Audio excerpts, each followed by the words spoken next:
It's the Spanish Grand Prix on ITV from Barcelona's Catalunya circuit. Settle back and enjoy with Martin Brundle and Murray Walker. Hola, Murray. Hola in Spain and hello in Britain to you, Jim, and to everybody else. Because looking down on the grid, there's something you haven't heard already from all the build-up that we've done. And that is that below the start position of 9th, which was to be occupied by the unfortunate Pedro de la Rosa of Spain in his arrows, after a quite magnificent qualifying lap yesterday, there's been a change. Some people have benefited and some have done just the reverse.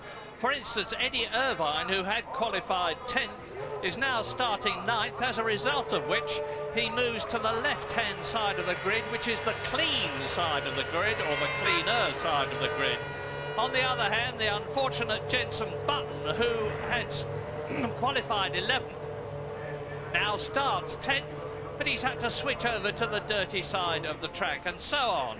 Johnny Herbert suffers because he qualified 15th and is now starting 14th on the dirty side of the track. And the unfortunate Pedro de la Rosa is suffering most of all because he's not only moved down from 9th, the clean side of the track, to 22nd, the dirty side of the track. Incidentally, he was 6th fastest this morning in the warm-up, and that is a very considerable achievement. Michael Schumacher was quickest again this morning in the half-hour warm-up. There's David Coulthard, who was 4th fastest. As a matter of fact, in the warm-up this morning, the positions, Schumacher, Häkkinen, Barrichello, Coulthard, were exactly the same as they were in qualifying. But Jenson Button, who, as I said earlier on, qualified 11th, was 5th fastest this morning. The Williams BMW is going extremely well because his teammate Ralf Schumacher qualified 5th on the grid. So the question now is what is going to happen at the start, because as you've heard, passing on this circuit, this 2.9-mile circuit, is a 65 lap race, is very difficult indeed. It is on most tracks. It's particularly difficult here because the performance of the cars is so close, irrespective of which constructor has made them, and they're all top men, of course. But Michael Schumacher is starting in pole position for the first time this year, for the first time since the Japanese Grand Prix last year, which followed his magnificent pole position in Malaysia when he returned last year after breaking his leg in the British Grand Prix. So he's on a real high here. He's matched Mika Häkkinen's 24 pole positions now. Mika Häkkinen is starting behind him. He was 0.3 of a second slower this morning. So Ferrari are certainly looking good because Rubens Barrichello has beaten his man, if you regard his man as David Coulthard. So it's Ferrari, McLaren on the grid, followed by Ralf Schumacher's Williams and Jacques Villeneuve, 6th. Now watch Jacques Villeneuve. He's starting from the right-hand side of the track, the left-hand side as you will be looking at it. He's a super fast starter. He's got an improved Honda engine in the VAR, and he's going to be going for it. Yes, Jacques is pretty handy off the line, and maybe that is something to do with the fact that he's sitting in the car and totally, utterly focused. But he's got a lot of work to do today. I think everybody's got a lot of work to do, Murray.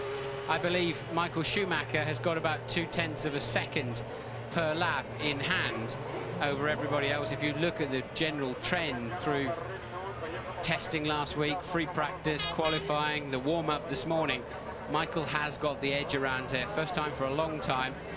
And but having said that, the last time a Formula One car driver won from the pole was at the Hungarian Grand Prix last year. So the facts are certainly against Michael in that respect, but everything else is very much for him. This is a very physical track. He's super fit, as we know, and Michael really, I think, has got a great chance of winning this race this afternoon.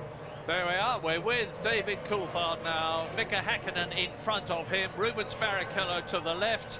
That's Spaniard Marc Genet in the Minardi. Yes, there was quite a... And Michael Schumacher was slow away, but I think he has... Yes, he has. He's now rejoined.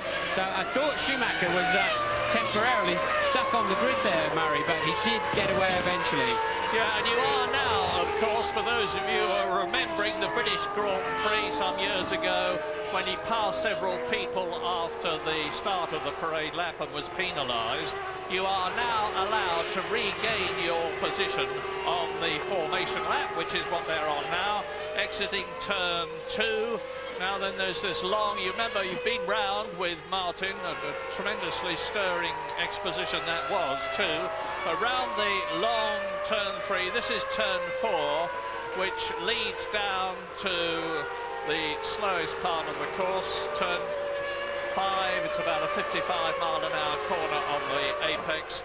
And now they start to climb. There's not a lot of gradient here at Barcelona, but I can tell you that when you try to walk round it, you notice that it's a lot steeper than you would have thought. Yes, there are very few overtaking places because one fast corner tends to lead to another. I have seen a car overtaken into turn 5, for example. Unfortunately, it was me, I think, at the time, on a wet day in a race many years ago. But really, it's virtually impossible anywhere else, except if you get a good tow down the pit straight. You can have a stab. There's very good braking on either side of the track going into the first corner. The problem is staying close to the car in front through those last 2 very high-speed corners, where you see Michael weaving around now, generating some heat in the tyres. I've said before, I think it generates very, very little heat, but there you go. Now, one thing I did learn this morning is that after the drivers' parade, a lot of the drivers noticed that it's very, very windy up on the top of the circuit. You don't notice it so much in the paddock or down here in the pit straight, but the wind crossing the circuit has a big effect here at Barcelona, and it really upsets the aerodynamics just when the drivers need it most in these high-speed corners, and that will play a factor through the race as their cars are moving around. We're with Rubens Barrichello now, and he watches Häkkinen peel off to the right, and he closes up on his position on the grid behind Michael Schumacher. So when you come to look at the grid head on, as you're almost doing now, pole position, Michael Schumacher will be on your right. I remind you to watch Jacques Villeneuve. He will be on the left-hand side, 3 rows back. The 2 Spaniards, sadly, are at the back because that's Marc Genet, who's starting 20th in the Minardi, and Pedro de la Rosa, very discouraged, obviously, closes up at the back. Yes, the front men have been sitting now over 30 seconds, Murray. 32, 33 seconds before the lights. It's ready, and it is action! Nice one, Michael Schumacher, who cuts across the track and tries to head off and does so. Mika Häkkinen, who continues to attack as they go up into turn 1. David Coulthard, then look at Ralf Schumacher. Ralf Schumacher is up into 2nd position. Amazing. Or has he got past Häkkinen? No, he's not. But he's got past David Coulthard. So David Coulthard, who started 4th, has been passed by Ralf Schumacher at the Williams BMW. A magnificent start. And they both passed Barrichello, Murray. So the main man off the start was very clearly Ralf Schumacher. Hooked it up well, found a nice clear route through and slotted into 3rd, and so nearly 2nd, as you saw, going into that first corner. But a dream start for Michael.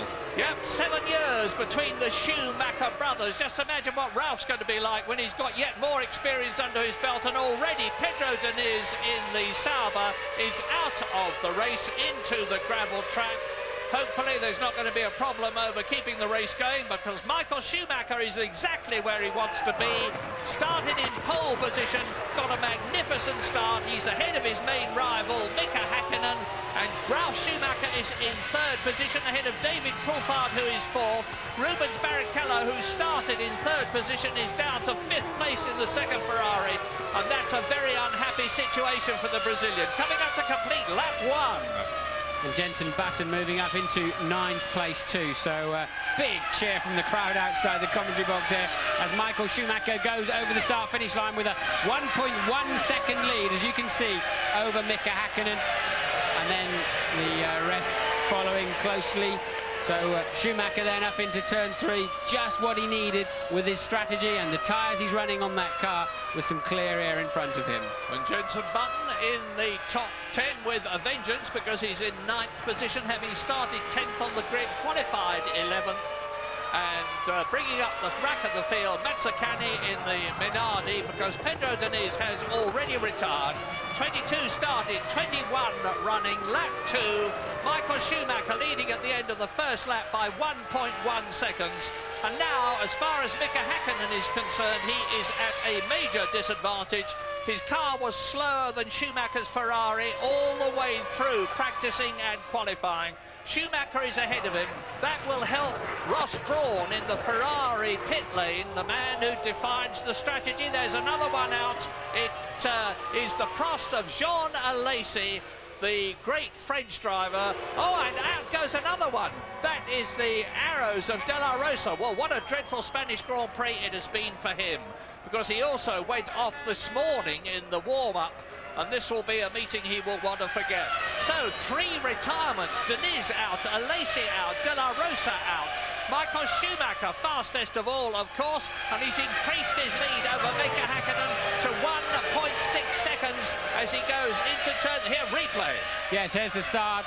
They're all quite clean away. Jenson Button I see moving well through the middle of the pack there. That's how he jumped up to 9th place. Here's another view from the back of the field. And look, the ones spinning their wheels just don't get away quite as well. If you can hook up and get rid of all the wheel spin, these things take off in the most amazing way. But Michael away. Mika doing quite well too, I can see right at the front end. Ralph getting squeezed out at the last moment. Coulthard, a net loser, but maintains his 4th place because of Barrichello's very poor start. There it is. That's how, look, that's how Häkkinen stayed in front of Ralf Schumacher to maintain that 2nd position. 2 Jordans then. Which one of those is ahead? Frentzen has passed Trulli. Frentzen ahead and leading the 2 Jordans. They're currently 7th and 8th. Johnny Herbert is back in 15th. Eddie Irvine in the sister Jaguar, a couple of places ahead of him in 13th. Brilliant bit of track exploitation by Ralf Schumacher at the start there, and he continues to hold his 3rd position ahead of David Coulthard. And Michael Schumacher is stretching his lead, coming through to complete the 3rd lap. Now let's see what the gap was. 1.6 seconds at the end of lap 2. Over the line into lap 4 he goes. 2.4 seconds. Now this could be an indication of fuel strategy. I've even had it suggested to me that some people might be stopping 3 times, which I find very hard to believe. That's Pedro de la Rosa, a replay. Yes, he's lost his front wing, so he's obviously tripped over somebody and he's gone off. I mean, you're losing several hundred kilos of downforce when your front wing disappears. That's why his car literally understeered off the racetrack. Michael Schumacher scampering away. The man being dropped off the back of the leading pack very much is Rubens Barrichello. After him, Villeneuve, Frentzen and co down the field are a country mile off the pace. Some 2.7 seconds slower than Michael Schumacher on that lap. Now, from my understanding, an ideal strategy here is stopping 3 times. But I think that would be quite a brave move. I'm expecting them to stop twice with a longish first stint and a good sprint in the middle, but we'll see how it shapes up as the race unfolds. Well, I've seriously had it suggested that somebody might, or some people might be stopping 3 times. You saw the gallant Louise Goodman ferreting about in the Arrows garage there, probably waiting for De La Rosa to come in and tell us what happened to him. He's not going to be a very happy chap. So I repeat that Alesi, De La Rosa and Diniz are out of the Spanish Grand Prix. We're on lap 4 out of 64 into lap 5 now. Michael Schumacher leads. 2.4 seconds was the gap. 2.7 seconds is the gap. David Coulthard there is edging up on Ralf Schumacher. There's only 0.8 seconds between them. Williams BMW 3rd. McLaren Mercedes in 4th position. Here is a replay, and that's what happened. That's Pedro de la Rosa coming together with Jean Alesi. Yes, so Alesi just simply tipped off into the gravel. That's how De La Rosa lost his front wing, and the very next corner he understeers, drives straight off the road. Well, I never cease to marvel at how well Ralf Schumacher is going. Not just because he's a brilliant driver of a brilliant brother of a brilliant double world champion twice over, Michael Schumacher, but the way he's staying ahead of David Coulthard. Now, you're getting an indication here of how difficult it is, A, to close up, and B, to do anything about the man in front of you. I'm quite sure that David Coulthard is actually in a faster car, but he gets into the disturbed air behind Ralf Schumacher's Williams, and there's very little he can do about getting past. Ralf Schumacher is on the racing line, and David Coulthard has just got to sit patiently there and wait for him to make a mistake, which he may well not do. And in the Formula 3000 race yesterday, the battle for the lead was finally resolved when about 30 laps in, the leader did make a mistake, and Junqueira, who won the race, was able to go through. I would imagine Coulthard will be groaning for two reasons. Firstly, he really doesn't need Ralf in front of him because the McLaren is a faster car. And secondly, I know he's carrying a bag of ribs that are not really absolutely ready to do one of the toughest physical Grand Prix of the year. So Coulthard, I think, carrying a few problems inside that car and could do with some clear air, but he hasn't got it, so he'll have to make the best of it. We're about 1/11 of the way through the race, lap 6 out of 65. Michael Schumacher leads Mika Häkkinen by an ever-increasing margin. It's now 3 seconds. Ralf Schumacher is 6 seconds behind his brother in third place. David Coulthard is, there you can see the gap, fourth position. Rubens Barrichello in the second Ferrari is fifth, and in sixth position, Jacques Villeneuve, but that's where he started. That's 5 times in the last lap and a half. Ralf Schumacher's locked up his inside left front, so he'll be paying the price for that later on, especially as almost all of the fast corners around here are right-handers, so your left front is the one that goes in the end and takes the punishment. You're on board with Rubens Barrichello somewhere in turn 10 and the never-ending curve before you arrive into 11, and that's the one where you have to tuck inside and almost hang on to that white line if you can as your guidance. And now sweeping downhill and the big turn 13 ahead of him. Rubens has got a curious pace in the Grand Prix, I think, so far this year. It just seems entirely comfortable to go along at the speed he wants to do. He does not seem to want to take part in the Grand Prix in many ways. And when he was leading the British Grand Prix, you still sensed he was very much pacing himself, but nonetheless it's keeping him relatively up the sharp end. But he's now 10.4 seconds behind his teammate Michael Schumacher up there in the lead, and this could be a good chance for us to take a break.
Lap 9 out of 65 in Spain, no change at the front. Michael Schumacher is 3 seconds ahead of Mika Häkkinen. Then 8.7 seconds behind is this battle. Ralf Schumacher in the Williams BMW, David Coulthard in the McLaren Mercedes, fighting for 4th place, ahead of Rubens Barrichello, who is 5th. Jacques Villeneuve is 6th. 7th and 8th for the two Jordans, Frentzen and Trulli. Jenson Button is still in 9th position, right behind Jarno Trulli. Very close battle between Trulli and Button, and Frentzen with them. And in 10th position, Mika Sala. Eddie Irvine in the Jaguar is in 13th place. Johnny Herbert in the second Jaguar is 15th. 19 out of the 22 who started are still running. The retirement, Jean Alesi, Pedro de la Rosa, who had a coming together, and Pedro Diniz, who went off right at the beginning of the race. And Ralf Schumacher and his brother are both in the top 3. Michael leading the race for Ferrari, Ralf 3rd for Williams BMW, sandwiching Mika Hakkinen, the world champion.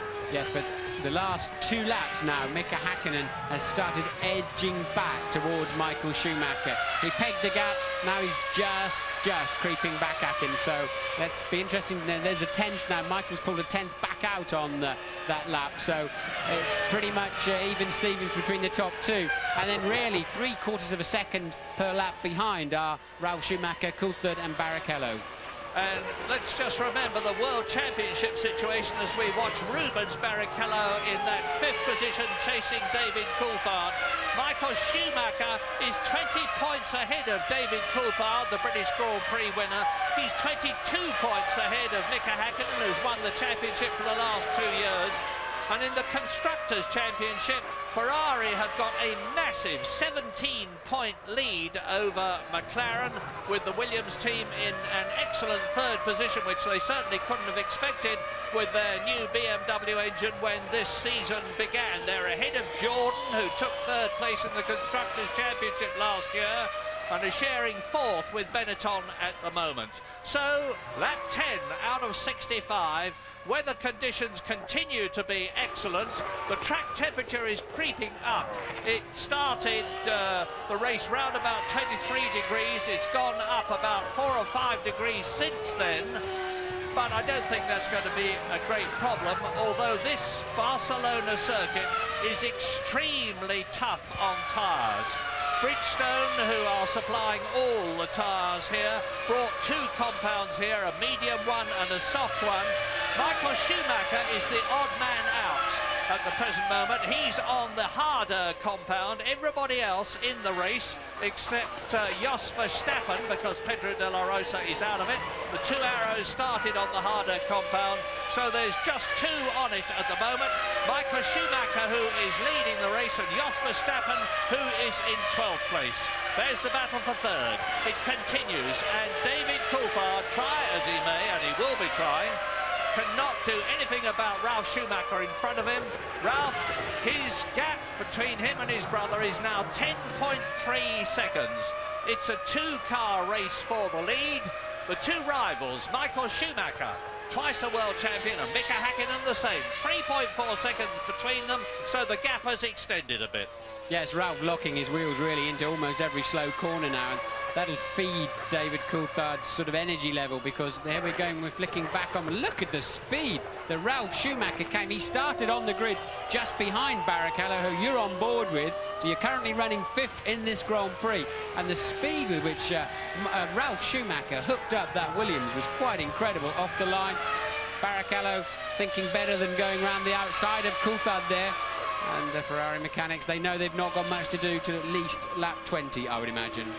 Well, it depends on what the strategies are. I can't see anybody doing a one-stop strategy, it's conceivable. But if they're 2 stoppers, and last year is anything to go by, we can expect the first stop round about lap 23, and then the second one round about lap 43.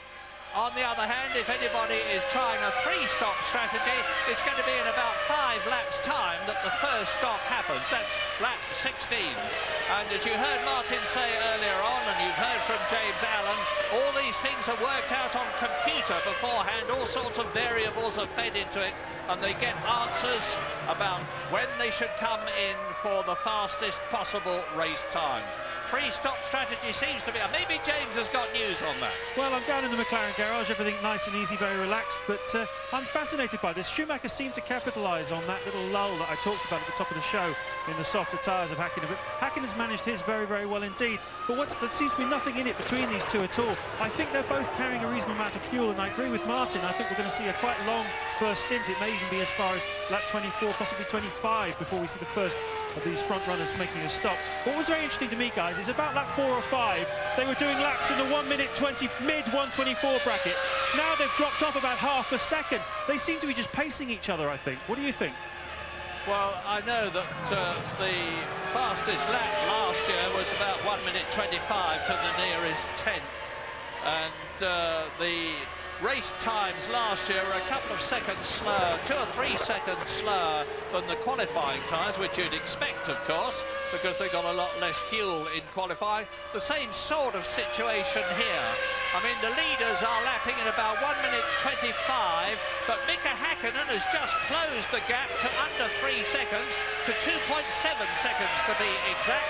And in the same way, as you can see for yourself, David Coulthard is really piling on the pressure on Ralf Schumacher in the Williams. He's closed right up with him. Do you think Ralf Schumacher's hurting his tyres, Martin? I think without any doubt, because he's really fighting the car hard. He's had so many acrobatic moments. But also Barrichello is catching the pair of them. Louise, what can you tell us? It's just a theory on Ralf Schumacher, as you say, you keep seeing him locking up that car. I don't think he's really got it hooked up quite how he'd like it. Now, he is in the race car, but he had a problem with that car in the warm-up this morning, so he didn't get a chance to run on full tanks. He was actually going to use the T car for the race, but there was a worry over the engine when he went out on the formation lap, so he switched back to the race car. They were actually still adjusting the settings on the grid, so it's obviously not perfect yet. It doesn't seem to be slowing down, but I think it's making his job a lot harder. Well, I'll tell you this, Ralf Schumacher is slowing, as a result of which David is catching him, and as a result of that, Rubens Barrichello is 5th, is closing up on David Coulthard. Not very quickly, but it is happening. There's 15 seconds covering the first 5 at the present moment. We're on lap 14. Hello, here's a replay. Let's see what's happening. It is Ricardo Zonta there, and there is Jos Verstappen. Well, nothing's happening apparently.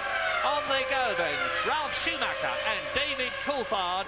Now, track temperature is 30 degrees. It's going up all the time. It's gone up 6 degrees since just before the beginning of the Spanish Grand Prix. We're on lap 14, and the 2 McLarens are in 1st and 4th places. Sorry, 2nd and 4th places. The 2 Ferraris are 1st and 5th. Rubens Barrichello will be a very disappointed man, because he had Ralf Schumacher absolutely catapult past him to gain a place, and gain 2 places as a result of getting past David Coulthard. And as Martin has pointed out, Rubens either can't or won't do anything about where he is now. He's over 2 seconds behind the battle between Schumacher and Coulthard. Was closing up a bit, it doesn't seem to be happening anymore. Jacques Villeneuve in the BAR Honda is 17 seconds behind Rubens Barrichello, who is in 5th place as the battle for 3rd comes towards us. There you are, you see in the background the Scarlet Ferrari. And we're taking a break now, but we will be back shortly.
49 laps to go at Barcelona. Weather conditions continue to be fine. It actually started to spit with rain at one point this morning, and we looked up into the sky and it was very overcast, and people were saying, oh, we're going to have a wet one. But the clouds have swept away. It's blue overhead. You're looking now at Jenson Button, and he's right up with Jarno Trulli in 8th position, and Heinz-Harald Frentzen, who is in 7th place. So Jenson, who qualified 11th, started 10th after De La Rosa was pushed to the back because of that fuel infringement, is right up with the two Jordans and getting a lot of experience at this circuit. Now you're getting another indication of how difficult it is to pass, because Jenson has actually made up quite a lot of time on the track. He can't do anything about track position at the present moment. Meantime, Michael Schumacher is still over 2 seconds ahead of Häkkinen, who's continuing to inch up on the Ferrari. Yes, Jenson Button is easily matching the pace of those two Jordans. He held back a little bit the lap before and closed in over a quarter of a second. And it's absolutely clear to see. If he could pass them, I think he'd be scampering away, because his teammate running up there in 3rd place is lapping 1.2 seconds per lap faster as the Benetton boys get ready for what will be a very, very early stop. And Fisichella down in 16th place, Wirtz in 14th, and they're on a 3-stopper. They're having an appalling weekend at Benetton. Yeah, you remember we said that a 3-stopper would be the fastest way to complete this race, and look at the way Jenson Button is pushing Jarno Trulli, who has lost a place in this race already because Heinz-Harald Frentzen, who started behind him, has got ahead of him. You can see the two yellow Jordans together.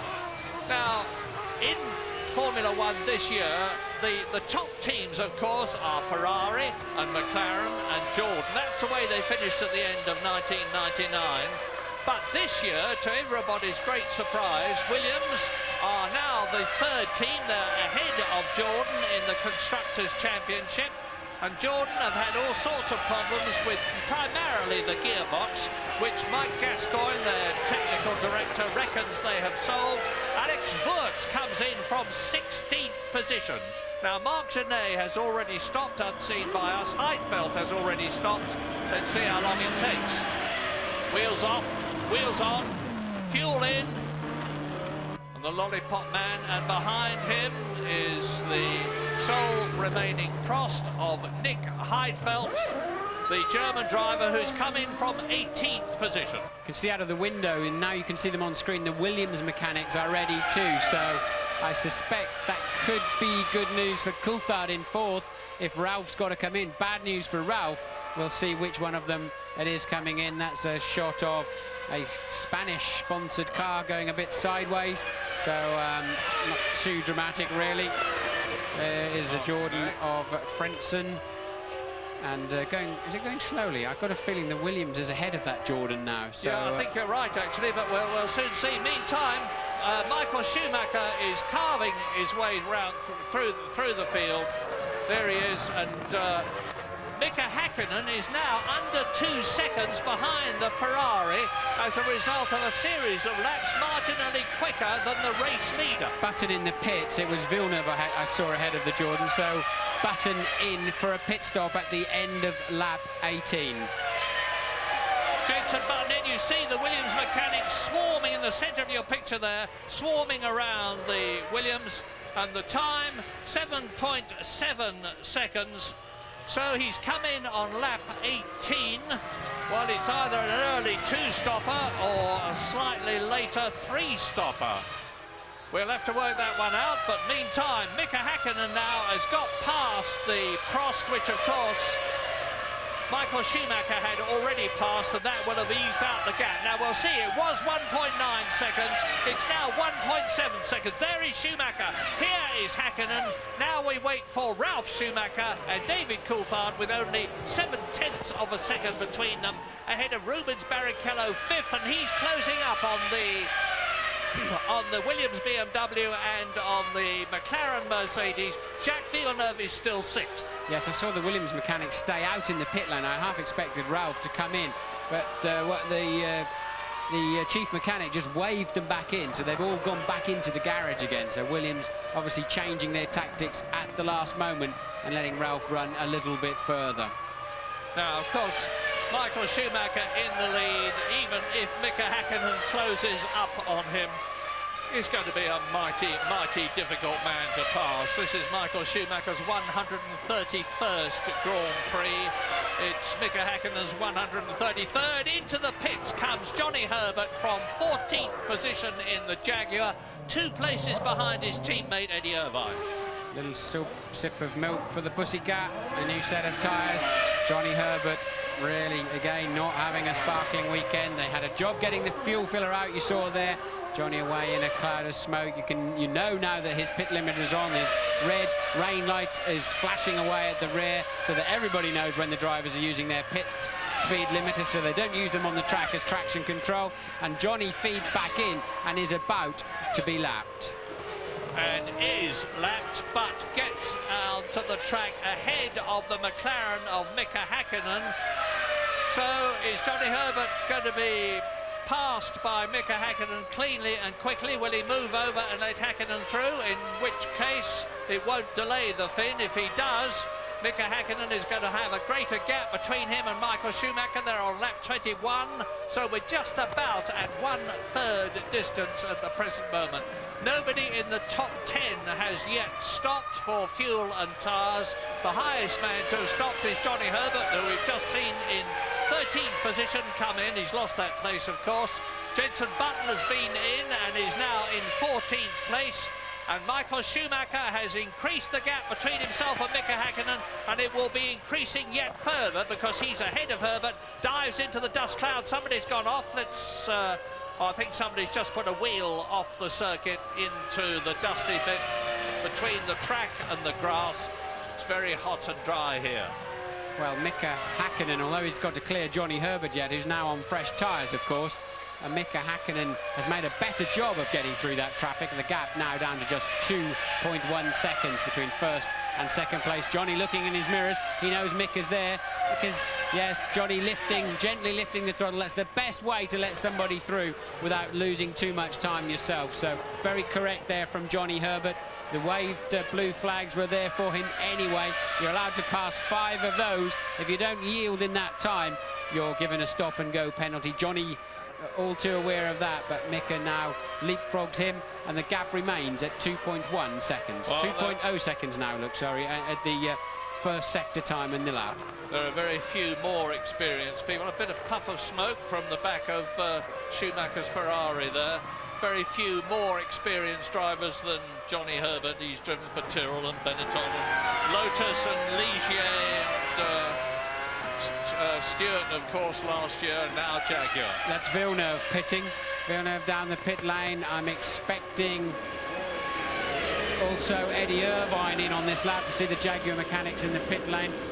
No Ferrari or McLaren boys available or in the pit lane or even looking like they're about to walk out. So it seems like both the Ferrari and the McLarens have got enough fuel on board to go deep into the 20-odd laps. 43 laps to go. We're about 1/3 distance. Of course, the last thing that Mika Häkkinen needs is for Michael Schumacher yet again to finish in front of him. Mika Häkkinen has yet to beat Michael Schumacher this year because Schumacher won the first 3 races. I'm sorry, I tell a lie, because he finished ahead of him at Silverstone, of course. Just before we go to James Allen down in the pits, then Michael Schumacher got badly held up there behind there it is, the Jaguar of Eddie Irvine, and the gap now you can see for yourself. Just look how close Mika Häkkinen is to the back of that Ferrari. Well, now, is Eddie Irvine, ex-Ferrari, going to move over and let his previous team leader through? James Allen, have you got news? Well, there's unhappiness on the Ferrari pit wall. They were ready for a Michael Schumacher stop. They disconnected his tyres. In fact, he is going to come in. They're running out onto the pit apron now. Schumacher, obviously, he's lost a tremendous amount of time. And Ross Brawn, obviously agitated about how much he's lost because he could well lose the lead of this race to Mika Häkkinen when he makes this stop on the next lap. I'm amazed by the people at 3 stops, by the way. You were saying before, guys, that it's the fastest way, but it's only the fastest way if you're at the front of the race. It's not if you're in the midfield like the guys who made the stops, the Prosts and the Benettons of this world. I can't understand why they did that today. Incidentally, I'm down in the Ferrari garage, as I say, and I'm standing next to Schumacher's race car. He's out there in the T car today because... James, I must interrupt you because Jarno Trulli is sitting in a stationary Jordan. There's obviously a problem. He's not getting away. Meantime, Schumacher and Häkkinen go through again. Yeah, Schumacher did not pit at all, so the Ferrari mechanic's still out in the lane. It must be for Barrichello. Maybe they're playing psychology games with McLaren here, but that traffic has cost... that has cost Michael Schumacher badly. Eddie Irvine's cost him a lot of time in that respect. And now, curiously, Michael can't stay with Irvine. And Irvine's pulled over to the right-hand side. He's clearly received all the blue flags. So Irvine now out of the picture. And that's Ralf Schumacher in from third place before he made that pit stop, and a good stop for him. And David Coulthard goes up into third position. Barrichello goes to fourth place.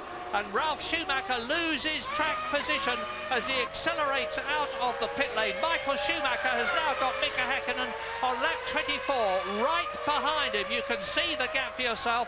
They've both lapped Eddie Irvine, who is down in 15th place, 1 place ahead of his teammates. Johnny Herbert, they've both stopped for fuel and tyres. But Schumacher is now only 0.4 of a second. Visually, you can see the gap between himself and Mika Häkkinen.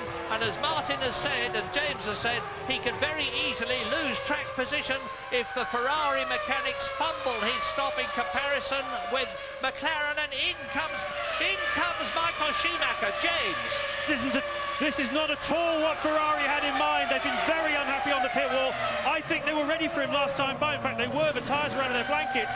And I think either he went on his own and did another lap, or they didn't get the message through to him, because this isn't what was supposed to happen. Oh dear, oh dear.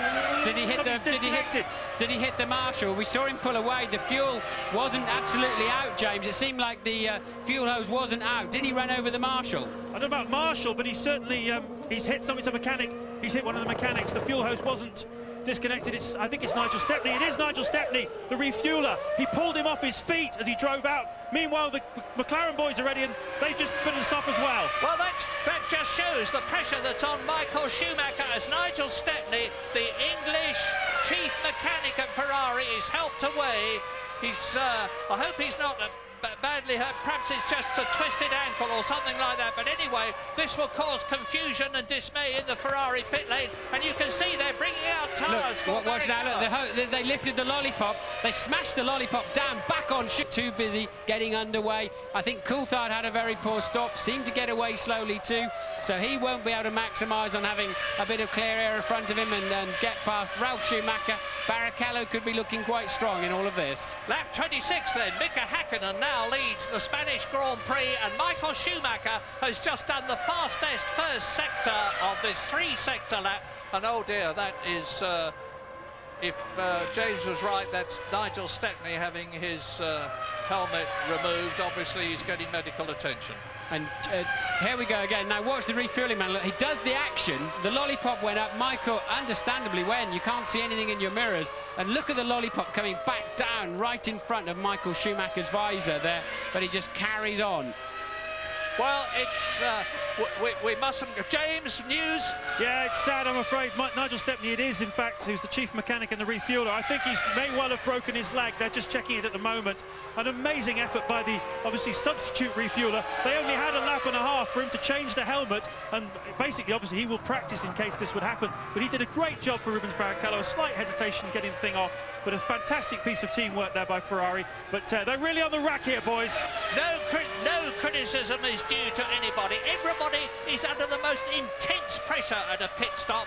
The driver, of course, the lollipop man, whose responsibility it is to tell the driver by lifting the lollipop, the board on the pole, that everybody is clear of the car. When he lifted it, they weren't clear of the car, and in comes Mika Häkkinen.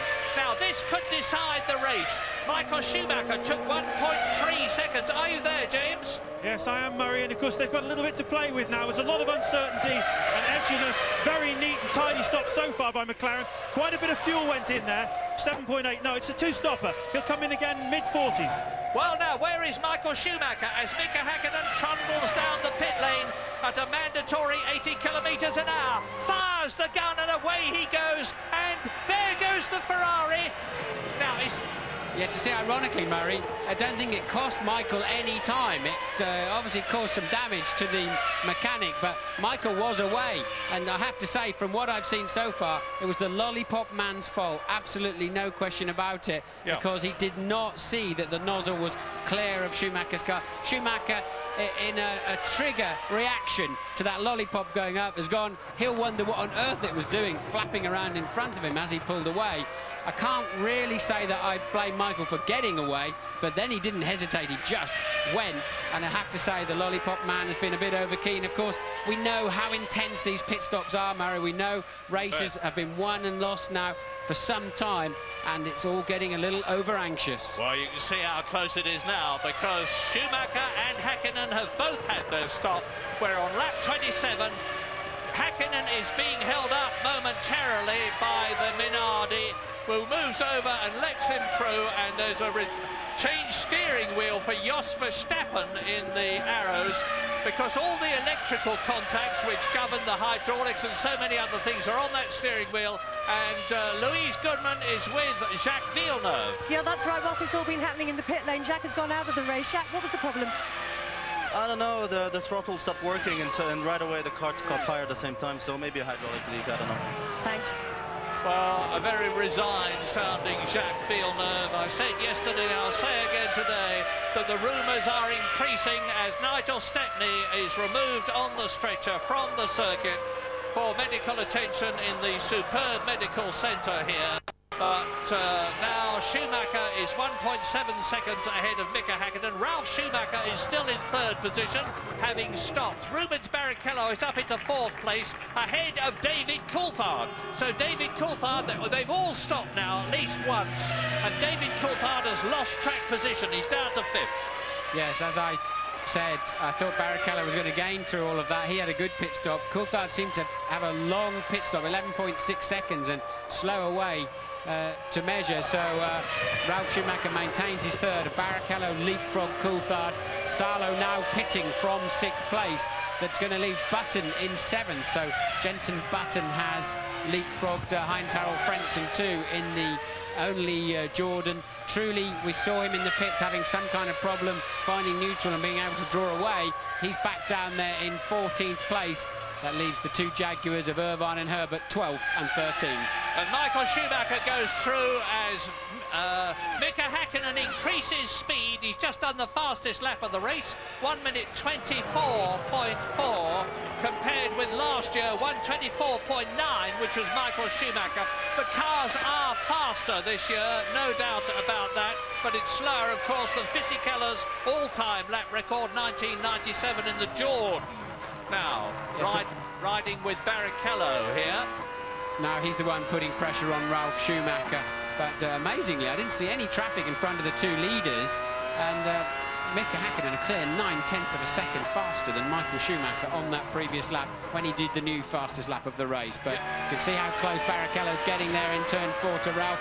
They're just wandering around. You can see they can't really get on the power, and there's just not enough grip in the slow corners. As I was saying earlier, I drove an older Formula 1 car in the week with wide track and slick tyres, and I've been sure for some time that these narrow track groove tyres are not the way to go. They're not exciting for the drivers, and I have to say it absolutely confirmed it for me to drive an older style Formula 1 car. Right, well, we're in fourth position with Barrichello. Third ahead of us in the white and blue Williams is Ralf Schumacher, who's coming up behind and now going past Mazzacane in the Minardi, and Barrichello does the same thing to lap the Argentine driver, tucks into the apex, and still Ralf Schumacher, after his pit stop in the Williams, in which he's already had one podium position this year in the Australian Grand Prix and has scored in other races as well, holds his third position, crosses the line, Michael Schumacher now is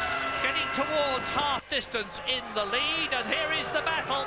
Here is the battle between Michael Schumacher and Mika Häkkinen, and it's a very, very close one, and I remind you that Mika Häkkinen, in order to increase his hopes of getting 3 World Championships in a row, and he's 22 points behind Michael Schumacher at the present moment, has got somehow to get ahead of the German and get on a possible 10 World Championship points for a win, as opposed to 6 World Championship points for a second place.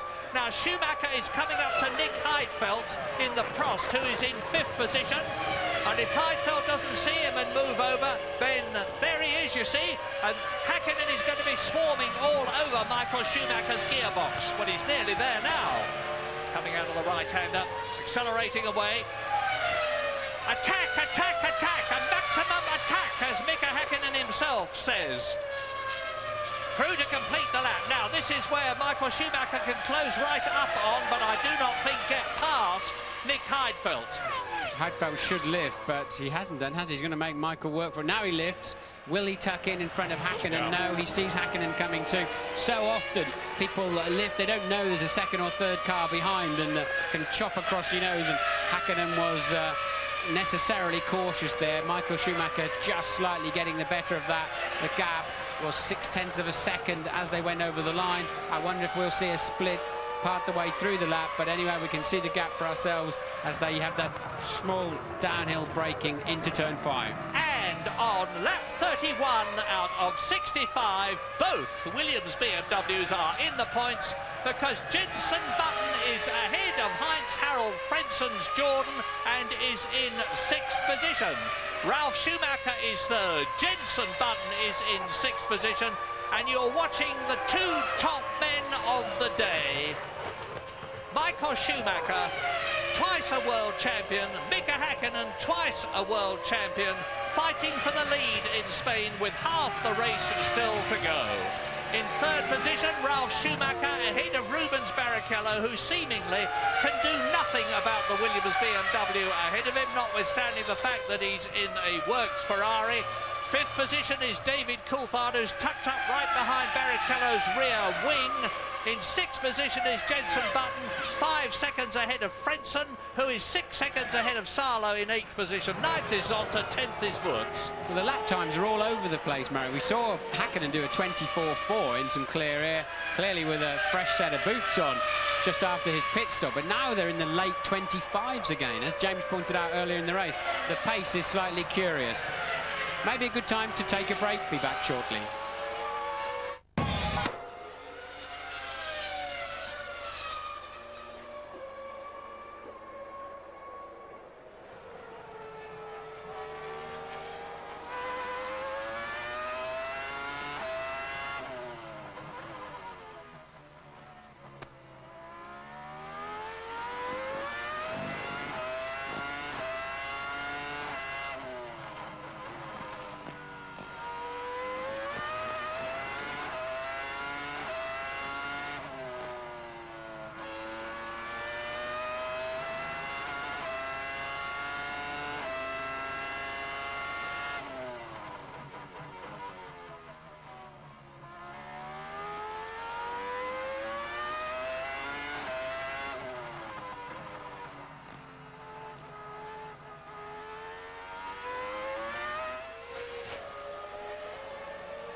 This is the half-distance lap at Barcelona, Spain, and there are the leaders, and you can see how close they are.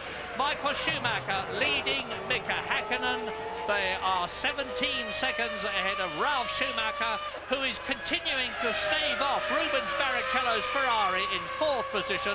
There's only 0.6 of a second between them. It's as close for 3rd and 4th as it is for 1st and 2nd that you are looking at. David Coulthard has lost track position. He's down in 5th place. And Jenson Button in the 2nd Williams BMW is in the points in a magnificent 6th position, having qualified in 11th place. I was talking to him this morning. I said, what about the rumours that you have already signed for Williams BMW next year? Is it true? And he gave a little smile and said nothing. So I said, when are we going to get the news? And, one or two of the British press today, they've obviously decided very kindly his honeymoon period is over, which is nice of them, but it doesn't seem to be affecting his focus as you're watching a slow-mo replay of 3rd, 4th and 5th, Ralf Schumacher, Barrichello and Coulthard. And back on track now, Michael Schumacher heading down into turn 1 with Mika Häkkinen clearly in hot pursuit. James, news? Yes, it's a tough job trying to make Michael Schumacher make a mistake, but of course Häkkinen did that at the Nürburgring 2 years ago. Will he do it today? I'm not sure that he necessarily needs to, guys. They both stopped in the mid-20s.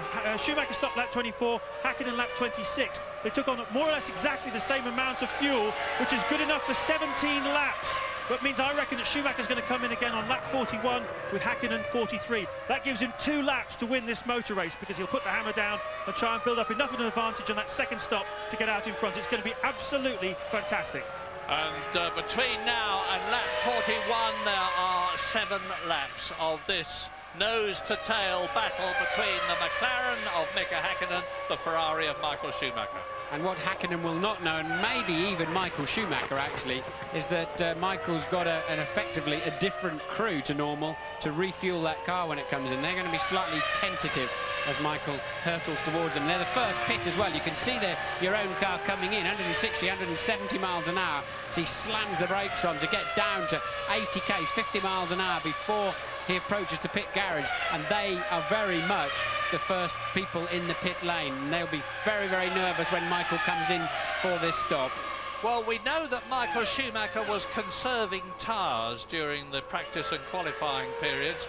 We know that he's on the medium compound Bridgestone, whereas Mika Häkkinen is on the softer one. We know that tyres degrade very rapidly here at Barcelona, although they weren't so bad in the warm-up this morning. Any theories on that?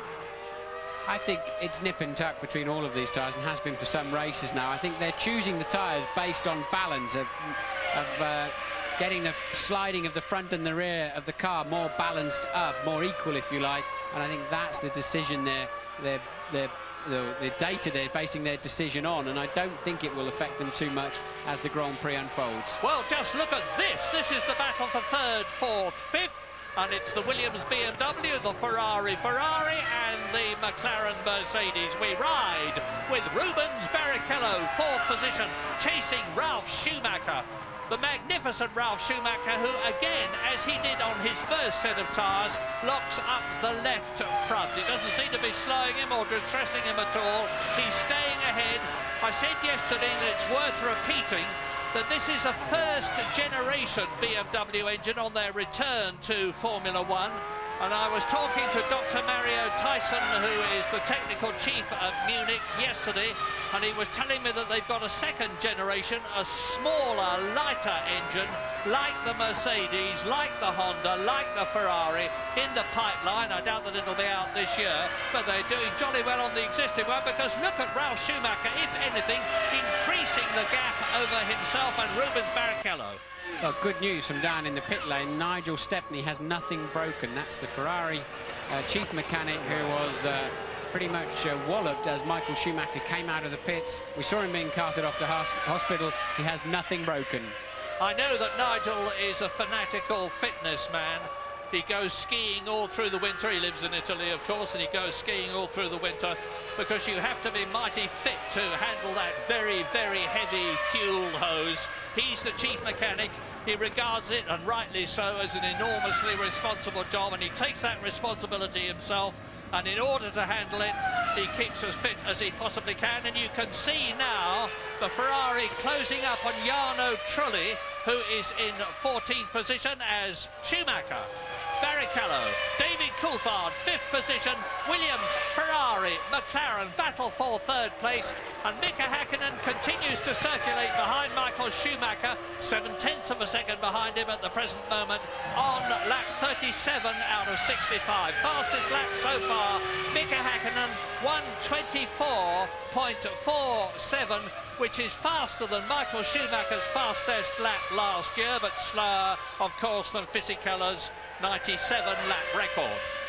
Well, this little batch of 3 in 3rd, 4th and 5th place are actually catching the leaders who you're looking at now. Michael only by a 10th or 2 per lap, but another strange take on the pace of this race as Michael Schumacher homes into a lap of what must be Jarno Trulli, who pulled nicely out of the way, and Mika closer than ever. Look.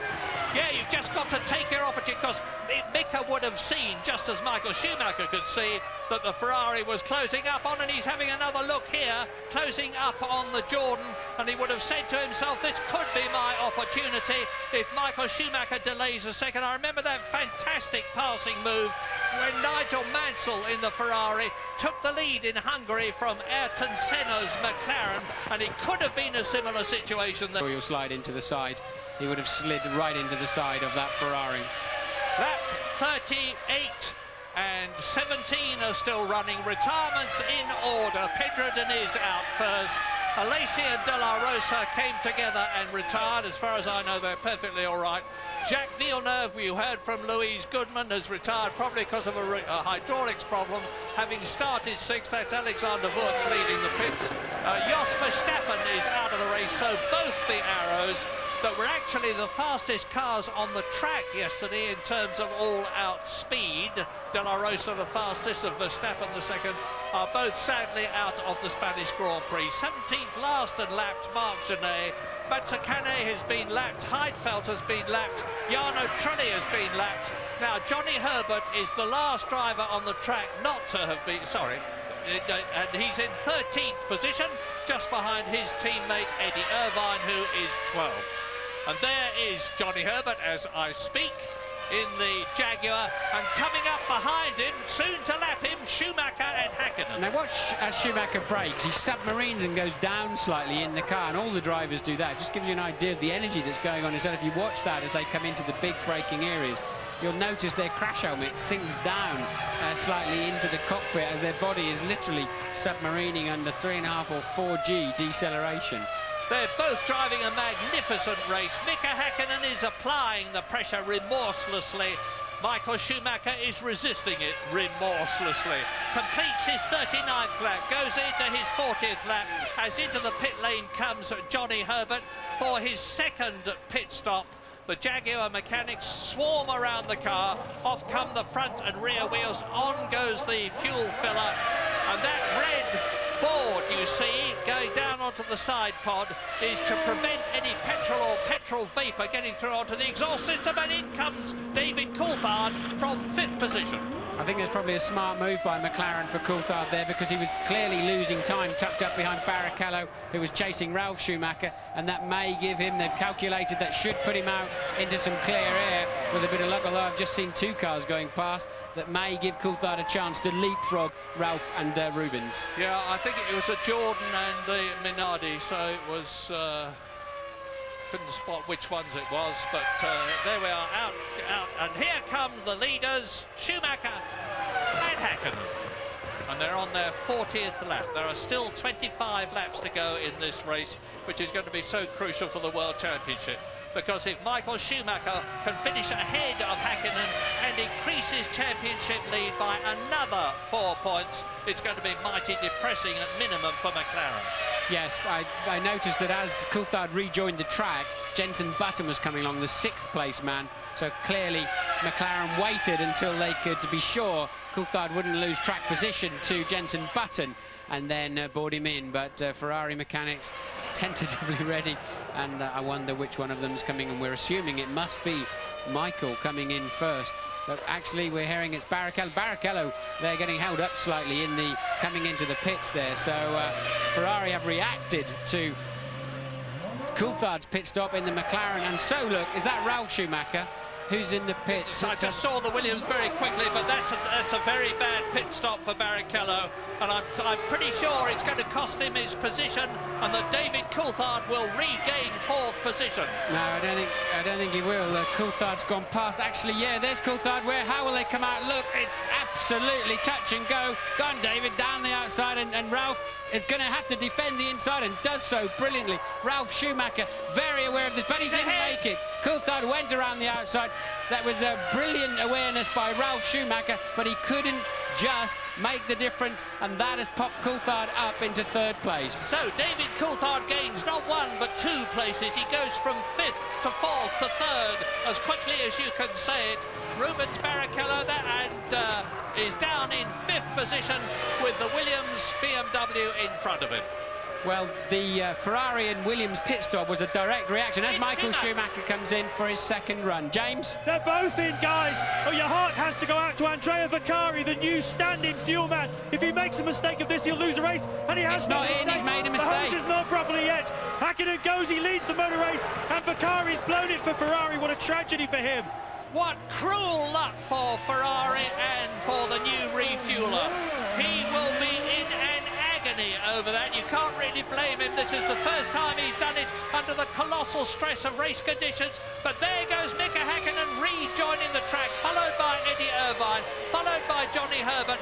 We wait for the Ferrari to rejoin, and look at the gap as coming up behind them are Barrichello and Coulthard and Ralf Schumacher.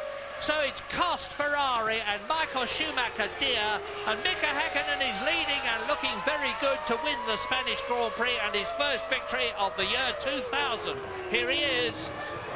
Well, James, you said something I thought was absolutely correct. They will have practiced with a reserve. Jenson Button in for a stop.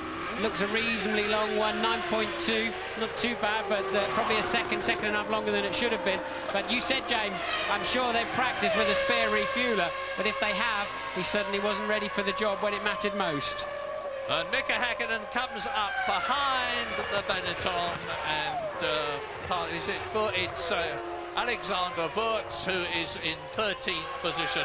Now, the gap between Schumacher and Hakkinen, we'll have to wait and see, both visually and in terms of time, until the end of this lap. But I should think it's a good 3 or 4 seconds, and that is a massive amount, particularly as between Mika Hakkinen and Schumacher are the 2 Jaguars and one of the Benettons. I reckon it'll be nearer 10 seconds, Murray. He was stationary a long time. Right. He's coming over the line now. It's 10.2. Lucky guess there from me. But now I'm looking forward to this. I'm really looking forward to this, because now we'll see if Michael Schumacher's got anything up his sleeve. And he's got 23 laps to pull that 10-second deficit back. He's got a comfortable championship lead in his pocket, but he does not need these McLarens coming back at him so early in the season, especially now Coulthard is up into 3rd. And now you're going to see what James was taking you through. He hasn't got it on. He's been in the pits a long time. The wheels are already finished, look. Tyre change already finished before the refueling even started. And that's why Michael Schumacher's gone from 6/10 ahead in this motor race to 10.2 seconds behind. Well, the new refueler took a tentative dip at the fuel hose, pulled it out, pushed it back again, and that has cost Michael Schumacher the lead. You touched on the refuelers having to be big guys, Murray, because when that hose is full of fuel and with all the gubbins on the end of it and the valves, I think it weighs several tens of kilos to lump. It's quite a clumsy thing to lump around, and then of course you've got to get it on square. Yeah, you need a man actually to position it in the fuel outlet and someone else behind you to carry the weight of the hose. One man cannot do it. Now, the gap is 10.2 seconds. David Coulthard is closing up on Michael Schumacher. He's under 6 seconds behind. Now, here are the positions. Hakkinen on lap 44 leads Schumacher by now 11 seconds. David Coulthard is less than 5 seconds behind the Ferrari in 3rd place. Ralf Schumacher is 4th, 5th is Barrichello, 6th is Salo. We're going for a break, but we'll be back quickly.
Jarno Trulli exiting the pit lane. He came in 10th position in the Jordan.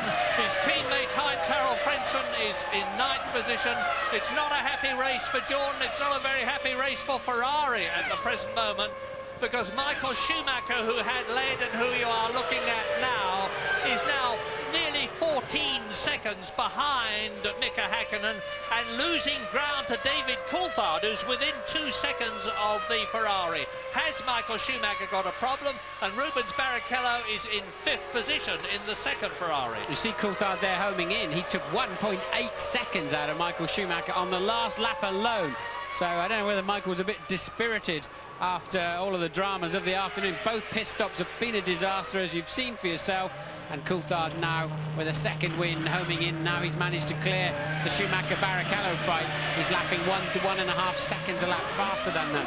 That gives you a very clear indication of just how much time these cars lose when they're following each other in the dirty air of the slipstream. Well, you saw Mika Salo there. He was in 6th position as he came into the pits.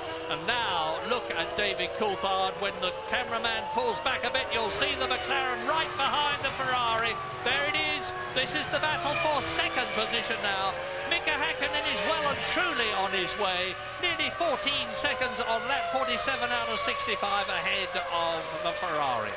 Well, one thing Michael Schumacher knows is that Coulthard's not scared to have a go at him. Coulthard passed him in the 98 British Grand Prix, and last year barge past him. And look at the speed that Coulthard's got. He's in the slipstream. Can he duck down the inside? Michael covering his ground. David having to yield. Don't fall off the end of the track, David.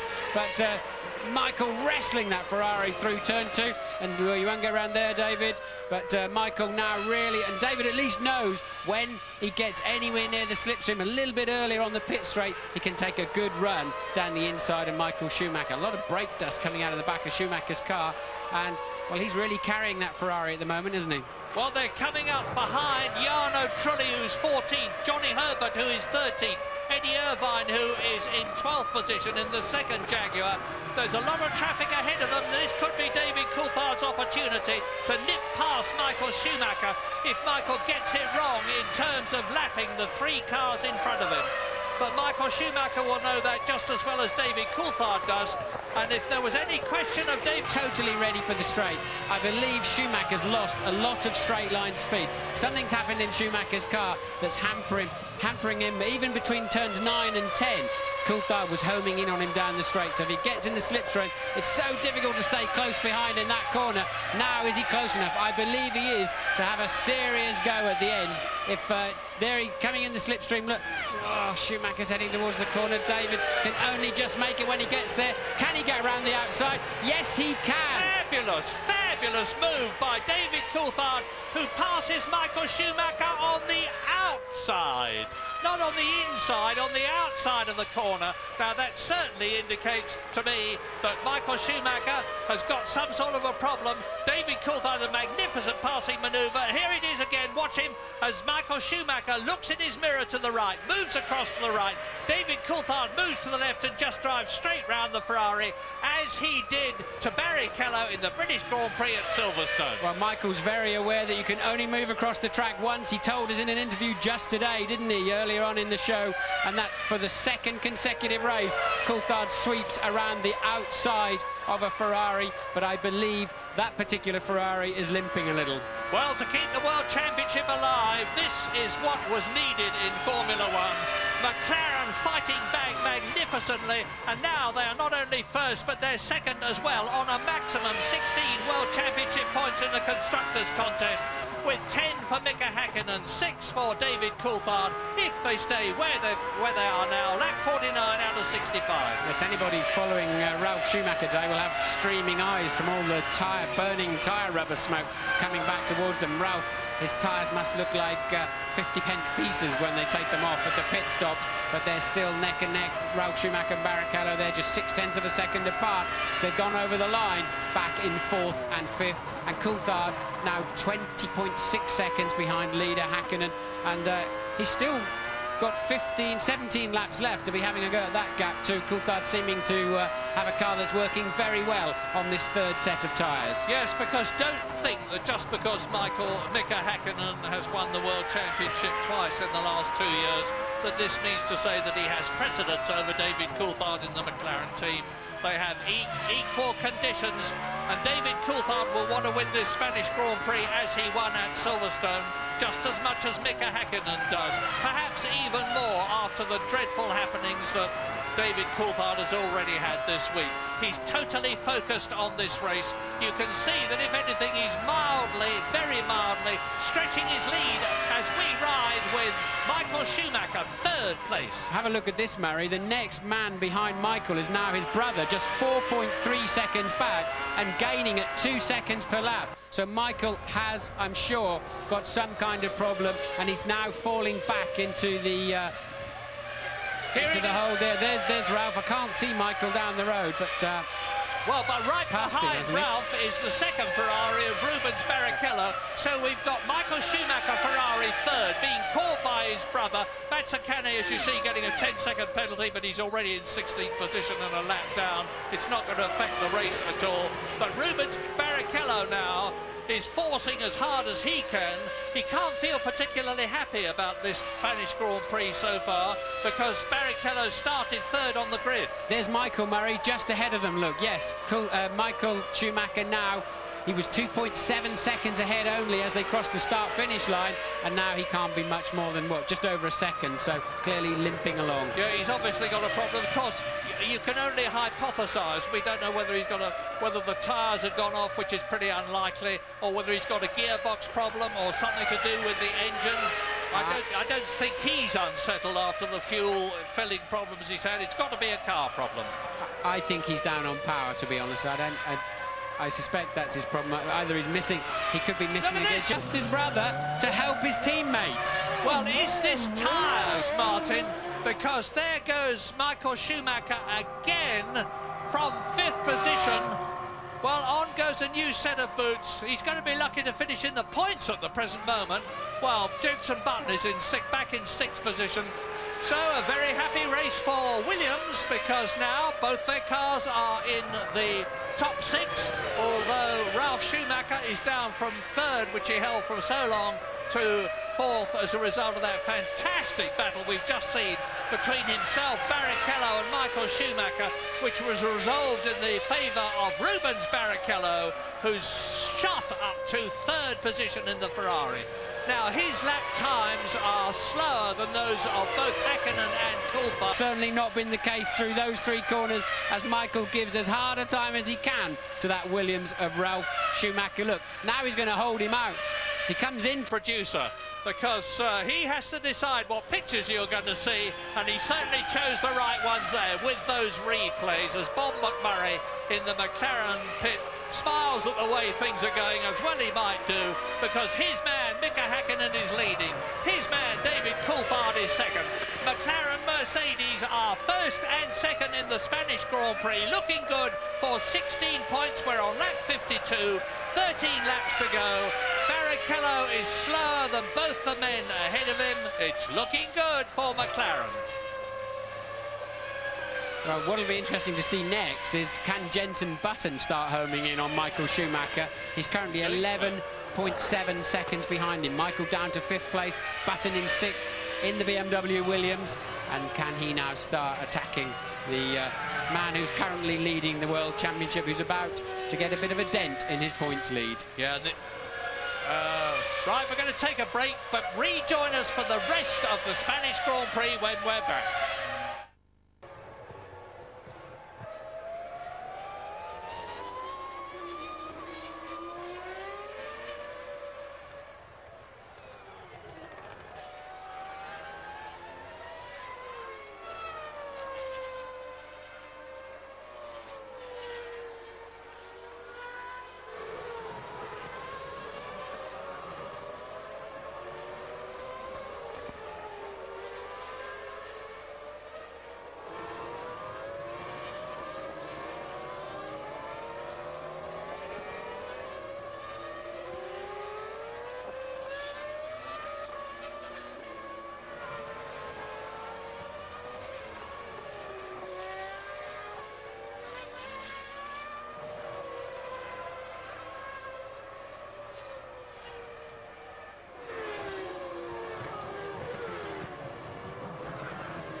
Spain, we'd see a very familiar situation. We're actually looking at David Coulthard, but we were looking at Mika Häkkinen in the lead in the Spanish Grand Prix on lap 55 out of 65. 10 laps to go then, and he's 22 seconds ahead of his teammate David Coulthard, who crosses the line now, about 32 seconds ahead of Rubens Barrichello. It's looking as though McLaren are on a 1-2 as they were in Britain. 16 points to close the World Championship up considerably. Exciting times. Well, I was wrong about Michael Schumacher having an engine problem, because with that change of tyres, he's now back on the kind of leading pace that he was sharing with Mika Häkkinen and pulling away from Jenson Button in 6th place. So Michael maybe had a slow puncture or something like that, but he just seemed very, very slow down the straights too. So on lap 55, let's take time out to establish clearly the top 10 as you watch race leader Mika Häkkinen, 22 seconds ahead of David Coulthard, 33 seconds ahead of Rubens Barrichello. 2 McLaren's lead, Ferrari third. Ralf Schumacher is 3 seconds behind Rubens Barrichello's Ferrari in 4th place, and 18 seconds ahead of his brother Michael in the 2nd Ferrari, which is 5th. Jenson Button in the points for Williams again. He's already had 2 World Championship points finishes in his first 4 races. He's in 6th place. 7th is Frentzen, 8th is Salo, 9th is Zonta, and in 10th position Fisichella. There are 17 cars running out of the 22 who started. 11th is Wurz, 12th and 13th, the 2 Jaguars of Eddie Irvine, running reliably but not quickly enough. They've both been lapped. Jarno Trulli in the Jordan is in 14th position. Both the Jordans are still running, neither of them in the points. Genet in the Minardi is 15th. His teammate Mazzacane is in 16th position, been lapped twice. Nick Heidfeld in the Prost is 17th, and he's been lapped twice. The retirements in order of retiring: Pedro Diniz, De La Rosa and Alesi together when they collided. Jacques Villeneuve out with a hydraulic problem in the VAR. Jos Verstappen, I would guess, an electrical problem, because he came in and changed his steering wheel unsuccessfully. And so those are the 5 retirements, and now we're on lap 56 out of 65, 9 to go, riding with Michael Schumacher, riding with Rubens Barrichello, I apologise, in 3rd place, closing up on David Coulthard by about 0.4 of a second a lap. But as he is some 10 seconds behind the McLaren, which passed him, and that's fantastic. Gone over the line, so that is a car ahead that's about to be lapped, I think you'll find, Mary. Yeah, you're right. We'll spot who it is as over the line goes Rubens Barrichello down to turn 1. He's doing the thick end of 200 miles an hour now as he shifts down into 3rd gear, 80 miles an hour on the apex, into turn 2, up to about 110 miles an hour, still accelerating round turn 3, the double 90, and we can see soon who it... Oh, it's the Jaguar of Johnny Herbert that he's coming up to lap. Johnny Herbert in 13th place has already been lapped, of course, by Mika Häkkinen and David Coulthard. Rubens Barrichello there in 3rd position. Well, Barrichello was 2nd in Australia and 4th in the San Marino Grand Prix. He's had a couple of retirements, and that is Nick Heidfeld, 17th and last, after his 4th pit stop. He's had all sorts of problems, and his teammate Jean Alesi was out of the race a long time ago. Prost is probably the unhappiest Grand Prix team this year, because all their promise of the past seems to have evaporated. The car is unreliable, they're not getting testing miles, and as a result of that they can't build speed. I'm sure Jordan will be too happy, or Benetton for that matter. Jordan came to this, the 5th race also of last season, with 16 points already in the bag, and they arrived here this weekend with just 8, and neither of their cars looking anywhere near a points finish at the moment, and they're going to need unreliability if they're going to get points today. So Jordan, and I think particularly Benetton, have really slipped back down the field since their early pace back in Brazil. Well, what lessons do you think we can learn about McLaren and Ferrari? Because I was convinced when this race began that there was nothing in it between them in terms of performance. I think Schumacher suffered obviously because of those 2 failed pit stops of his, but Barrichello really hasn't been in the race. No, he hasn't, has he? Once again, not demonstrated raw pace. I think we felt earlier in the season the McLaren did have the upper edge on pace, even though Michael won the first 3 races. I think actually, had Michael got away in Silverstone and not been held up just off the line trying to pass Häkkinen, he would have been a serious threat to win that race. Michael, I think, probably had the edge in Silverstone with the strategy they were running. And today, we said at the beginning of the show, it was going to be very, very close. There's virtually nothing between Ferrari and McLaren. But I thought the Ferrari had the slight edge. Michael pulled away. That looked to be correct for a while. And then he's really just faded. Well, you've just seen Rubens Barrichello in 3rd position, lapping Eddie Irvine, who is in 12th place, having already passed the other Jaguar of Johnny Herbert. And Mika Häkkinen is on his 59th lap now, 20 seconds, well, 20.7 seconds ahead of Coulthard, who continues to lap faster and quite significantly faster than Häkkinen. But that 20 seconds gap is not going to be closed by Coulthard unless Häkkinen's got a problem, and I don't think he has. What can you tell us, James, about the Ferrari performance? I'm in the Ferrari garage now, Martin, and you were probably right. I mean, they've just taken the tyres off now, and one of them has a considerably lower pressure than the other 3. They're sure that they were equal when they put them on the car, but they're saying it doesn't appear to be punctured. They can't understand how it lost pressure during the race, but that for sure was the problem, and that's why he was so slow coming out of that final corner onto the long straightaway. And obviously now he's got a new set of tyres on, and away he goes. Very strange day indeed down here in the Ferrari garage. Well, as an ex-tyre employee, I can only hypothesise that it is a faulty bead in the tyre. More of that later, maybe, and maybe not. Lap 60 now. 5 laps to go. Häkkinen can pace himself now to his first victory of the year 2000, his first 10-point finish, and to close up the gap in points between himself and Michael Schumacher by a minimum of 8 points, because Michael Schumacher's only on 2 points at the present moment. He looks as though he should get them, because he's pulling away from Jenson Button, who looks like getting his 3rd points finish in his 5th Grand Prix in his short career. It's an incredible performance if he does, and Williams can be rightly proud of themselves, BMW can be rightly proud of themselves. But McLaren, I can just visualise Ron Dennis, because after they'd finished 1st and 2nd in Britain, Ron smiled quietly at Louise Goodman when she was interviewing him and said, not bad. Well, he's probably going to be saying the same thing again, but not bad would be a masterpiece of understatement. It would be a quite magnificent victory for McLaren, for Adrian Newey, who designed the car, for Mario Ilion, who designed the Mercedes-Benz V10 engine, and for everybody who'd been associated with it. Not least, of course, Bridgestone for supplying the tyres. And Mika Häkkinen crosses the line now.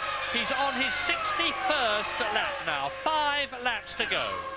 Well, it's surely a great and very consistent drive by young Jenson Button back there in 6th, but I think you'll find he'll be slightly disappointed. He's actually 35 seconds behind his teammate, and that's really how he's got to judge his afternoon. So another point in the bag, but some valuable experience, but I think he'd be just a touch disappointed. So behind those top 6, the top Jordan is 13 seconds, driven by Heinz-Harald Frentzen behind Jenson Button, and not looking good for a point. Everybody else has been lapped at least once, and Mazzacane has been lapped twice in the Minardi. Heidfeld has been lapped 3 times in the Prost. He's the last runner.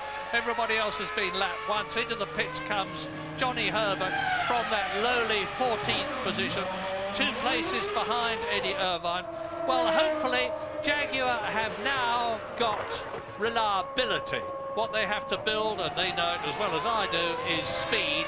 They have a completely revised management structure that's been announced here in Spain, with Neil Ressler having been taken over, has taken over at the top. And there's a very strong board, including Wolfgang Reitzler, Jonathan Browning and Richard Parry-Williams. Now, there's going to be a lot of strength at Jaguar. They've got their own wind tunnel now being built, but it's a long, long haul. And when you remember that the team that they've in effect taken over, which was Stewart, actually won a race last year, indicates the Jaguar have still got a great deal to do as we watch Mika Häkkinen, lap 62, and David Coulthard is continuing to catch him, but then Mika Häkkinen did exactly the same thing to Coulthard at Silverstone to finish second, about 1.5 seconds behind David Coulthard. I think Häkkinen is pacing himself to victory. Absolutely, without doubt. There's no way David on matching pace for pace could pull that kind of gap back, and they'll both be nursing their cars and changing 300-400 revs earlier, not braking too late, just keeping it all smooth. And Mika now lapping some 2.8 seconds slower than his fastest lap of the race, set earlier on at a 1:24.4. Just to recap on the race, Michael Schumacher got away beautifully from pole position. Häkkinen starting well, Ralf Schumacher having a blinding start. Barrichello falling back to 5th. Then, as they went through, the key moment of the race was Michael Schumacher's pit stop, where the refueling rig did not come out, although they lifted the lollipop and sent him on his way, causing some damage, causing a lot of uncertainty. That then wrecked his second pit stop and put Mika Häkkinen with this clear lead. Michael Schumacher appears then, had a slow puncture. Coulthard had a good run at him. McLaren doing a good job to get Coulthard back out ahead of Ralf Schumacher and Rubens Barrichello to give him track position. They then were able to maximise on that by passing Michael when he had that slow puncture. So 1 and 2 is how they've ended up, with now just 3 laps left to run. And let us remember too the terrible pressure that David Coulthard has been under all this week, and in the build-up to the Spanish Grand Prix he's had to keep himself focused, concentrate on the racing, forget the dreadful happening at Lyon Airport, put that behind him and ignore the press pushing and shoving to get at him and demand stories from him at a time when he was under enormous mental pressure. My heart goes out to him, and particularly, of course, to the families of the 2 pilots who perished in that tragic crash. So we're on lap 63 now. There is Ron Dennis with Pat Fry on the right, sitting calmly and confidently, just waiting for those last couple of laps to unfold. We're on lap 63 now. Mika Häkkinen is about to start the 64th and penultimate lap of the Spanish Grand Prix of 2000. Jenson Button has stopped. Button has stopped. We think it's an engine problem. Haven't seen it on the screen. I'm hearing from James down in the pits. He's seen or heard something. I'm expecting you'll see it anytime soon. What a shame. Button dropping out of that point scoring. There it goes, coming out of turn 9. And, engine. That's for sure. And that means to say that Jordan look as though they are going to get a World Championship point after all. Heinz-Harald Frentzen moves up into 6th position for 1 World Championship point. And Mika Häkkinen driving onwards now. 7th is Salo, 8th is Zonta, 9th is Fisichella. Completing the top 10 is Alexander Wurz. Both the Benettons in the top 10. And Mika Häkkinen just about 3 miles, perhaps 3.5 miles away from his first victory of 2000. Look at the Finnish flags flying there. There is a very big contingent of Finns here. They follow their man with enormous enthusiasm, and they're going to get their reward here in Spain, because in just a minute and a half or so's time, the man you are looking at, Mika Häkkinen, is going to be coming into the finish to score his 15th career Grand Prix win, to give him 10 World Championship points, to add to the 12 that he already has. Now, Michael Schumacher should finish this race on 36 points. Mika Häkkinen will finish on 22 points. The gap will have been dramatically reduced between the 2 of them. The World Championship is a long, long way from being finished, and we're on the last lap. Must be lovely for Häkkinen to see that board. P1, L1, position 1, of course. 1 lap to go, 17.3 seconds ahead of David Coulthard. Barrichello a further 14.5 seconds down the road. So it's quite a spread out now for the podium players, but I think they'll all be pretty satisfied with their afternoon, given where they were coming from. Indeed, and especially Mika, the quiet, unflappable, pragmatic Mika Häkkinen, 17 seconds ahead of David Coulthard. Their lap times have come down considerably, indicating the fact that they are pacing themselves home, and there's a very, very short distance now between Mika Häkkinen and that wonderful sight for a racing driver, the checkered flag, which means not only that you have finished the race, but that you have, in his case, won it. The Spanish Grand Prix. Out of the right-hander comes Mika Häkkinen. You can see the crowd moving in the background, the Finnish flags waving there. Into and out of the last corner now comes Mika Häkkinen, crossing the line, and it is victory for Häkkinen, McLaren and Mercedes in Spain. And the mass of blue and white flags, it's a very happy, a very relieved Mika Häkkinen. David Coulthard, I'm just looking to see whether, yes, David Coulthard goes through in second position. There he is. So, for the second race in succession, the McLaren team have scored 16 World Championship points in the Constructors' contest as Rubens Barrichello finishes in third position. Now, is it going to be Ralf Schumacher in the Williams BMW in fourth place in just a few seconds' time? Yes, over the line he goes. And Heinz-Harald Frentzen is 35 seconds down the line. Only 6 people will have completed the full race distance. Great day for McLaren.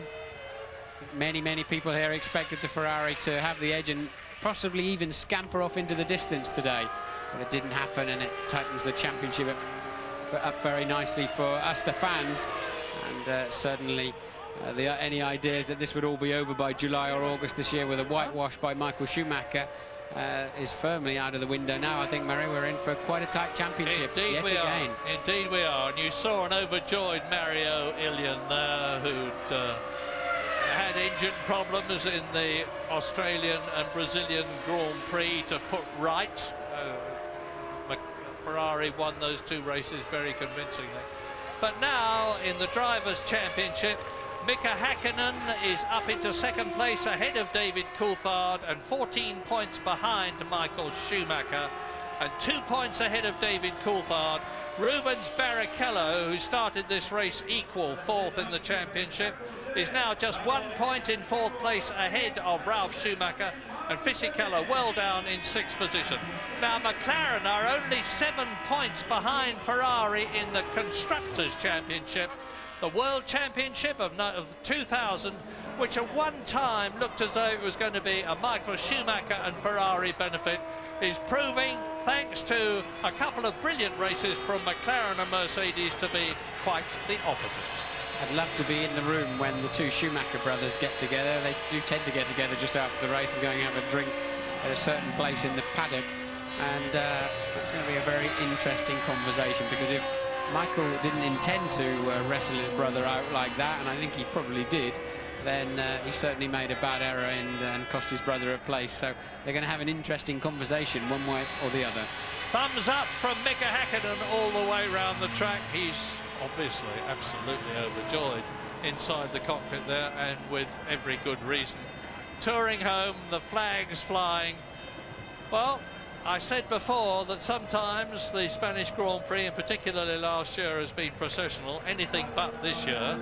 That was the Michael Schumacher, Ralf Schumacher, Rubens Barrichello situation was certainly one of the most exciting passing manoeuvres I have seen for a very, very long time. Here's Rubens getting out of the cockpit, and confirmation about the Constructors' Championship, with Ferrari just being 7 points ahead of McLaren Mercedes, and Williams BMW holding their third position ahead of Jordan. Coulthard struggling to get out. The last time I saw him before the race, he had a frozen bag on his ribs and was laying down, and he looked like he could barely walk out of the motorhome, let alone get in a Formula 1 car. He looks a bit tense and stiff there, Martin, as he eased himself out of the cockpit.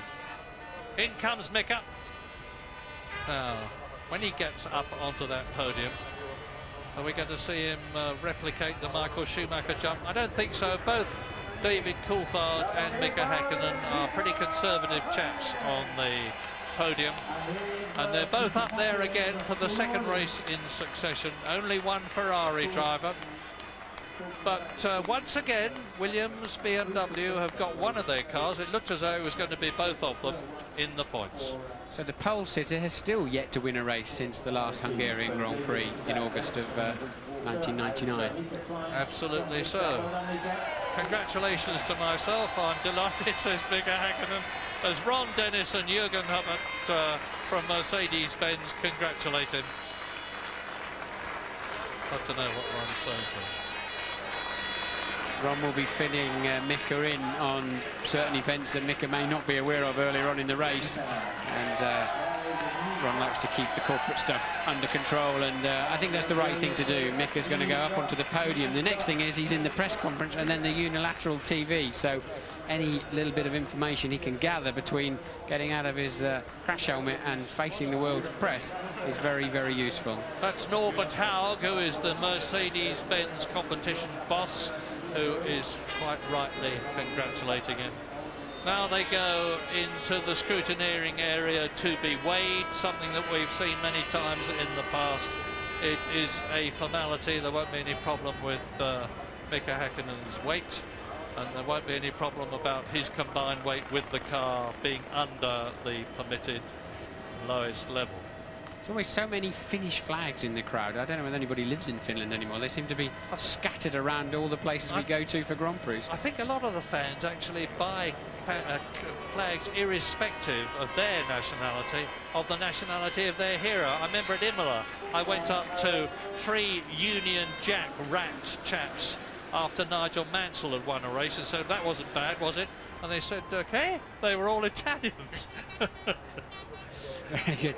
Barrichello, you saw making his way in. That's his second podium for Ferrari in 5 races, so not too bad a start from him. But as we said earlier in the race, you really got to wonder where Rubens' ultimate pace is going to come from. He's not going to match Michael Schumacher. He's got to step up a gear somehow. Yeah, there were a lot of people. I mean, he was making a lot, understandably, out of the fact that there weren't any orders written into his contract, as there were with Eddie Irvine last year, and that if he could get ahead and stay ahead of Michael Schumacher, he would be allowed to. Well, that really hasn't applied this year. Now, here we are. It's podium time.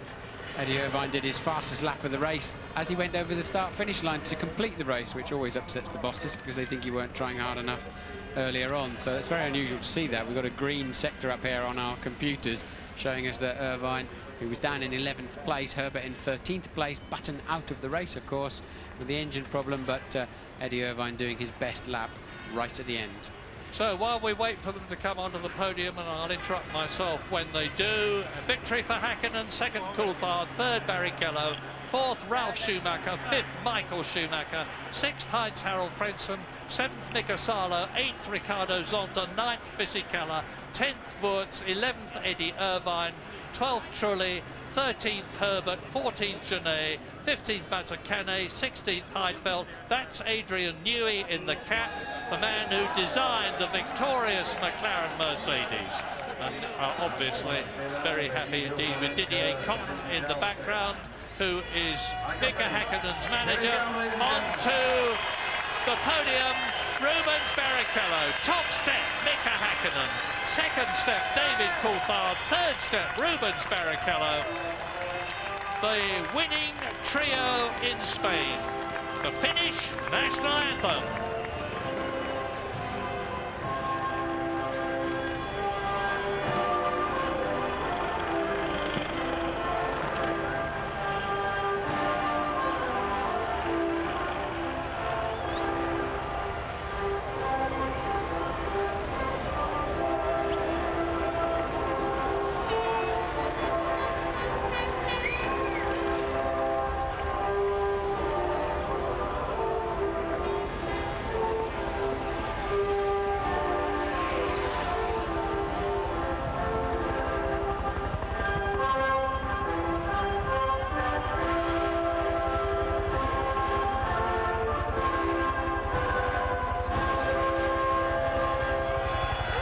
David. Well done, Mika. Well done, Rubens. And there is Heidi, who is David's fiancée. Very happy woman.